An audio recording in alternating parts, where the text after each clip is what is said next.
Hey guys, just want to pop in and say a few words. First, thanks for tuning in. Welcome to my shop, my garage shop, whatever it is, my shop. Just want to say a few words. When I'm in the shop, I never just do one thing at a time, one project. I've always got a few things going. Today I'm making two Batmans, cutting out two Batmans on the CNC and a Spartan helmet. While that's all going, I'm going to be over here burning some flags. I've got 4 flags to put together by next month. I'll probably have it done in the next 2 weeks or so. So I'm going to have them all burnt today. The CNC is going to be running for another couple of hours. Like I said, I got the Batman's done, the helmet, then I need to make a flag. I need to make a CNC flag on there today. Then I'm going to head upstairs for some painting. So all in all, I might be putting in about 6 hours today. Usually every weekend I do 4 to 6 hours every day, Saturday and Sunday. I do more if I have more projects, or if I'm working on the computer, designing something on the software for the Shapoko. But today I'm going to be pretty busy making these flags. So that's it for now. So onward and upward.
for the painting.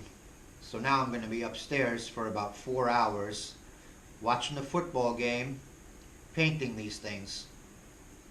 But it's all good. I like being down here, making these things, but they got to be painted. Well, not always, but these do. So I'll check back with you later.